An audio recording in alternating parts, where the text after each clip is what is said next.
My country people, I don't come again. No, na me be una ogbonge sister.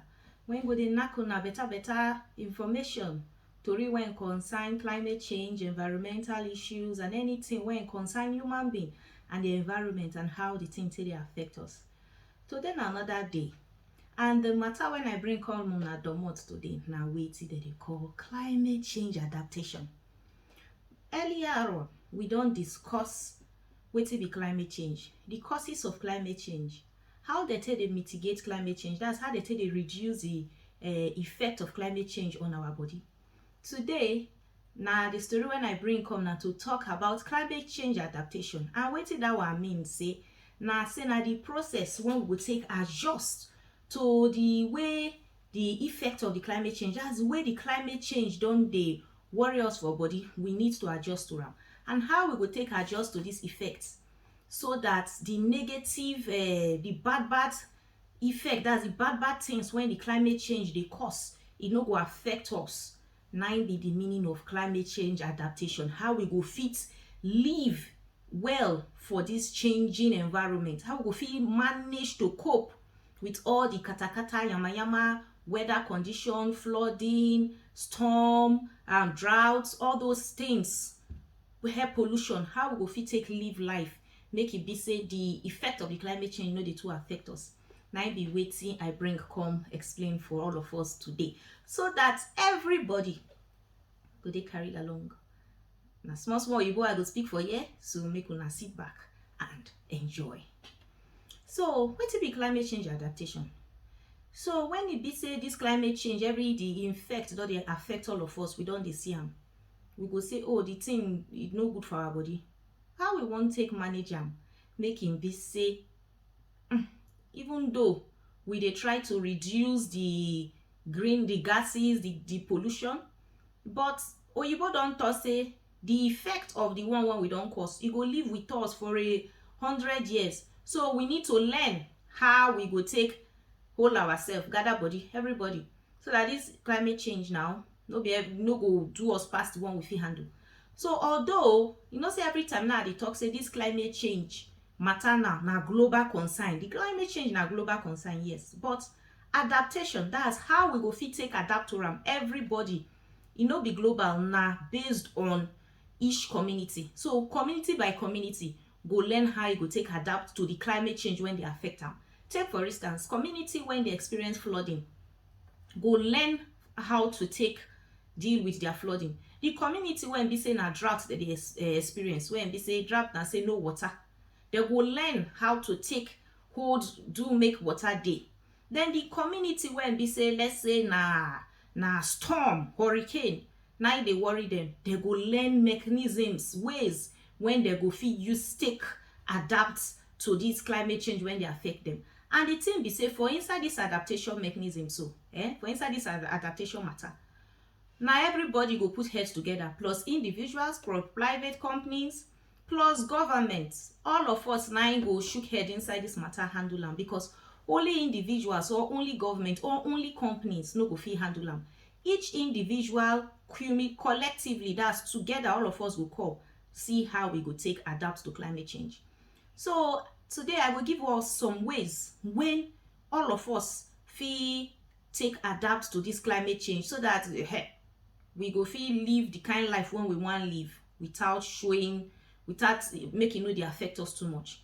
So the first one I go talk about na early warning. So ways one we fit adapt to this climate change. Early warning na like this. Say oyibo research don talk say if people they fit warn people within 24 hours before a bad event occur, then it go reduce the way the thing go take affect people. It go reduce the damage substantially by like maybe over 30%. So early warning system when they provide for climate change now like this, they come. Take for instance, heat wave won't come, or storm, or take for instance community when they go when they fishing community, and people don't see say for using forecast, that's using environment, people when they study environment don't see say tomorrow heavy rain go follow around so and so time, maybe for morning time or evening time rain go follow, and the community come warn everybody. Let's say he put something for the market square, announce, give everybody, say those of una wey wan go fishing o, mona take am easy o, better storm dey come and this storm serious. So do you know wetin that one mean?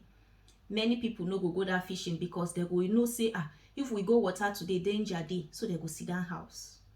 So that na one thing when early warning system fit do. You fit warn people. Take for instance, if people know say flooding wan take place and e go fit enter their house, people fit do plenty things. Either they fit block the entrance, that's the doors, with sandbags so that water no go fit, the flooding no go fit enter. Or sometimes they fit even run, take shelter for another place, pack their valuable property, make it for not destroy, then they go run.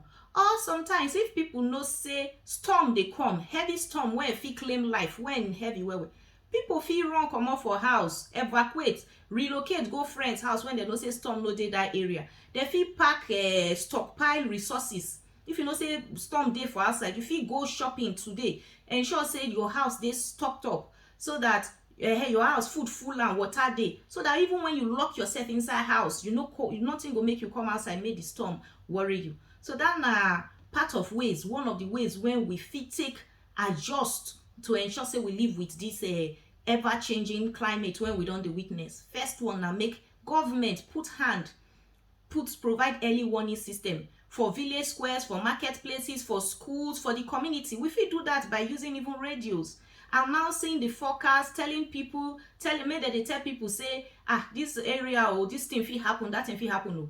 Oyinbo talk say to be forewarned is to be forearmed. So when people hear warning, they go harm themselves, they go arrange themselves well, so that the thing when they warn them about no go affect them. Then another one when I go talk about when we fit stay adapt, stay live with this ever-changing climate change, na wetin Oyinbo dey call ecosystem restoration.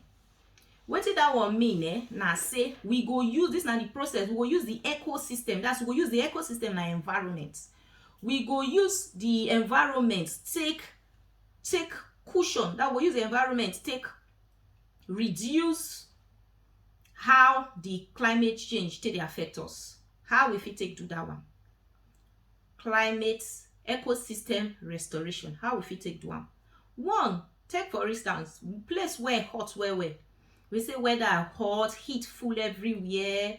Instead of us to rush go buy air condition when that one self still dey emit your own CO2, maybe the way the electricity, maybe if na generator you on, or maybe if na fuel na they take the power electricity, that's electricity when they not come from renewable means, that one go even lead to more pollution, like bringing more CO2, carbon monoxide, and all the greenhouse gases to the environment. But instead of us to do that kind of one, they are nature-based way when we fit take cool our environment. Now our forefathers they used before. One, we fit plant trees. You go plant trees for where heat dey near the houses, so everywhere go cool. And research don show say one tree when they plant, if when bring out better shade, if they give better cooling effect in sunny days.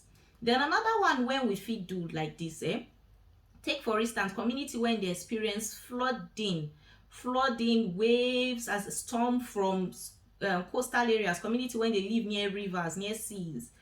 We fit take reduce this impact of flooding and storm by planting mangrove forests near the river bank to reduce the risk of the sea waves. So if we plant mangrove forests, as trees fit grow along the river bank, we fit plant trees along those sides, so that it will help us reduce the impact of the climate change for our body. So when the wave won't come, those trees go act as blockage. It go break the wind, go reduce the wind from reaching the people, because the tree go wedge am, or it go even help wedge the flood. And again, as we even dey plant trees for our environment now, that one, like I don talk before, e go dey provide fresh air, dey act as coolants for us to prevent us to shade us from direct sunlight. Another way when we fit take use ecosystem restoration to help us reduce the effect of climate change, na we fit promote wetin dem dey call wetlands and plant trees when they act like sponges. So those trees they store up water for ground. So when you plant all those wetlands and planting trees, when they act like sponges, they fit store water for ground. And you see the effect of drought when we say drought now, when water no dey for planting, that one go reduce, because those trees when they act as sponges, when maybe the weather dry, the roots when don absorb water fit dey release am small small into the soil, when they help the soil to dey moist. So that another way one we fit take reduce drought, by planting wetlands and trees to help us. So this process wey dem dey call ecosystem based adaptation, e dey very good. E go help people adapt to climate change, and e go help us live better. Another way wey we go fit take live for this issue, to take adapt to this climate change, na wetin dem dey call climate resilient infrastructure.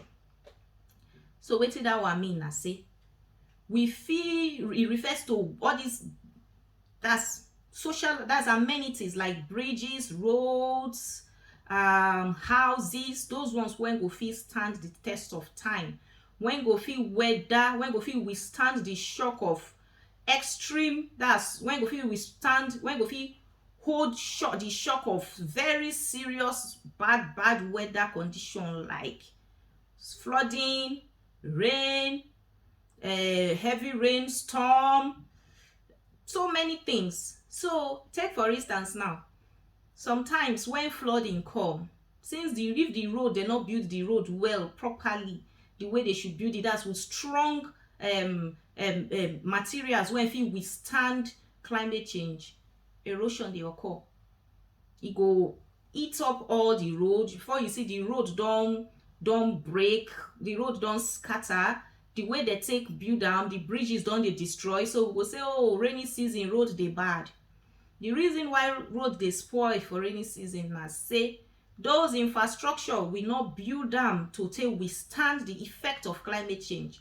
So if we can't get houses, bridges wey fit stand the shock of climate change, the impact, e go help us stay adapt to climate change. And we don see, and research don show say, if we invest, if they put better money for well designed climate resilient infrastructure, that's infrastructure wey fit withstand any harsh weather condition, those infrastructure dey stand the test of time, and over time we go save better money. Because if let's say we do road now, road spoil because rain fall, next year we do road, and we dey do road every year, that one go cost us more. E go better say we just do the road well, with better equipment, with better instruments, wey fit stand test of time, so that we know say for the next 20 to 30 years like this, nothing concern us to construct road. Come rain, come sunshine, come storm, come anything, that road fit withstand the climate change. So for another example again, when I fit give na say, take for instance houses wey be say they stay for flooded area. You fit build the house, instead of you to build the house for ground, you fit build the house for somewhere where high. You fit elevate the house go up.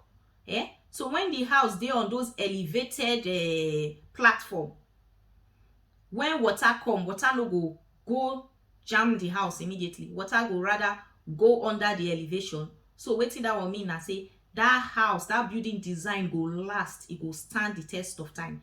Then take for instance those of us when they live for places when be say heat dey, everywhere hot, they fit build the house in a way when be say breeze go fit dey enter, so that to allow for wetin oyibo dey call proper ventilation.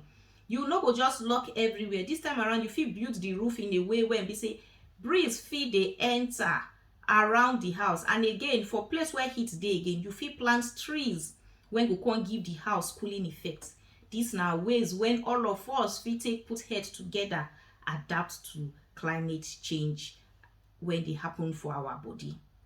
Another one when we fit do na, we go promote better water supply, that's water security. So water supply security, how we fit do that one? For areas when drought dey, we fit build more water reservoirs and dams. These ones go help us in times of dry season, drought, when water no dey. if we invest in all this better thing like efficient oyibo dey call am irrigation, that na using water for agriculture. That's irrigation, a process when we say we take dey water our farm, water our produce, our crops and livestock. That na be wetin be irrigation.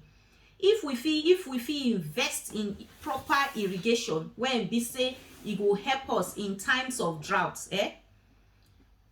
then e go help us when drought come like this, when no water, we go fit still get water for reservoir when we fit take water our crops, so e no go be issue say rain no dey fall so our crops don die. So that na another one wey we fit do. Then ways wey we fit invest in irrigation na like this.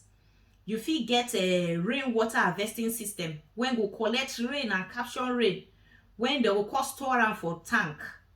When you store am for tank like this, in the dry season you fit use that same rain water when you don store take water your plant. Sometimes sef dem fit even drink those rain water, but that na only when the thing they don treat am properly, they don ensure say it is filtered and e don dey safe for drinking, for consumption. Also, we fit help ourselves gather water, hold water well by managing water. How we fit take manage water? We fit reduce the way water take dey leak anyhow. We fit save how water dey leak. Maybe government go ensure say during when they dey supply water, the water no dey leak anyhow. So wetin we fit advise na say government fit develop a holistic, that's a general, a comprehensive water management plan. This one oyibo dey call am integrated water resource management, when e go take into account the entire water cycle. That's the way the water dey flow, water cycle from the source. That's the way the water they dey make am, they dey distribute am, the treatment, the reuse and return to the environment. Because this water one we see, we dey use am, they return like that. So government fit develop a holistic, that's a comprehensive something wey cover ground, when be say we fit ensure say even in droughts like this, water go dey for us yanfu, when we go fit use take care of ourselves, drink am, then also take use am well, take care of our crops and livestock, so that the issue of drought, lack of drinking water no go dey affect us again. Then another last point when I go give, when we fit take, all of us take manage this climate change matter, na wetin dem dey call long-term planning. So we don see say in the world around us, climate change dey show us significant, that is dey threaten us well. E dey show us the action dey do like wetin wan pass us, because e dey worry our lives, our livelihood, and everybody. Sometimes when people they don displace us comot for house, e dey affect our health, our income. So na issue when be say everybody need to put hand, even plus government needs to put e body down, take active step, oyibo go call am proactive measures, but I go call am say that's they go dey on top of their game to see say they reduce the risks when they associated with climate change. How dem fit do am? Dem fit do am by bringing out policies, making laws, making rules, ensuring say anything when they build na infrastructure when they go call say na climate resilient infrastructure, when go fit stand the test of harsh weather condition.